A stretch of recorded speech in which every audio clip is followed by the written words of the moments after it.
মহাভারত।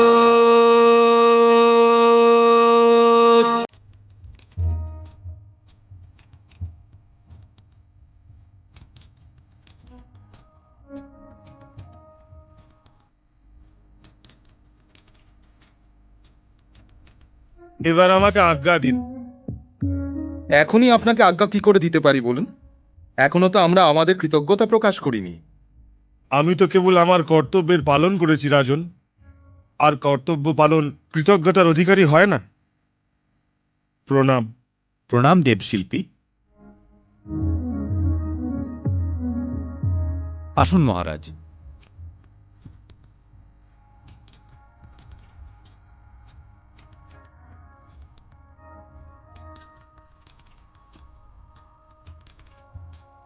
তাহলে মহারাজ আপনার কর্মভূমি কেমন লাগলো? আমার কর্মভূমি তো আপনার কৃপা বাসুদেব। না মহারাজ, কারোর কৃপা কারোর কর্মভূমি হতে পারে না। নিজের কর্মভূমির পাথর মানুষকে স্বয়ং নিজেকেই ভেঙে নিতে হয়,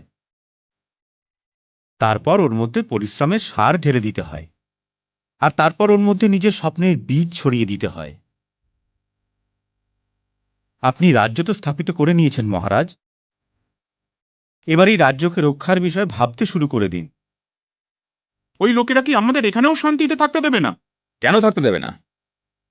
আমি তো হস্তিনাপুরেই যাচ্ছি। দুর্যোধনকে আমি বুঝিয়ে বলবো। ও তো বড়ই সুশীল স্বভাবের। তবে দাদা, আপনি কি দ্বারকা যাবেন না? এখন তুমি বড় হয়ে গেছো কৃষ্ণ, আমার আঙুল ধরে চলাটা ছেড়ে দাও। আমি তো পিসির থেকে আজ্ঞাও নিয়ে রেখেছি। আজ্ঞা নিয়ে নিয়েছেন, তবে তো অবশ্যই যেতে হবে। আমি তো এটা বলছি যে ভীমও আমার সাথে চলুক। দুর্যোধনের রন্ধনশালার খাবার তো বড়ই সুস্বাদু হয়ে থাকে। আমি এখানে ঠিক আছি দাদা। দাদা, ভোজনের সময় আমাদের মনে করতে ভুলবেন না কিন্তু। হ্যাঁ, আমি কি আমার খিদে নষ্ট করব যে তোমাকে মনে করব? আপনি আপনি রাজ্যের সুরক্ষার কথা কেন তুলেছিলেন? রাজনীতির একটা অধ্যায় এটাও হয় অর্জুন, যে প্রতিবেশী রাজ্যের সঙ্গে মিত্রতার সম্বন্ধ বানানো উচিত। কিন্তু যদি কোনো রাজা মিত্রতা স্বীকার করতে না চায়, তবে অন্য দিক থেকে আঘাত করার জন্য কোনো মিত্র বানিয়ে নেওয়া উচিত, যাতে ওর দুটো সীমায় অরক্ষিত থাকে। তাহলে এর জন্য আমার কি করা উচিত? বিবাহের বন্ধন খুবই দৃঢ় আর শক্ত হয়ে থাকে, কিন্তু এরও প্রয়োজন আছে যে গান্ধার নরের শকুনি যেন তোমাদের এই পরিকল্পনা জানতে না পারে। এজন্য একলাই বেরোনোর চেষ্টা করো, কারণ যদি সেনা নিয়ে বাইরে বেরো তবে এই কথা চাপা থাকবে না। ইন্দ্রপ্রস্থ,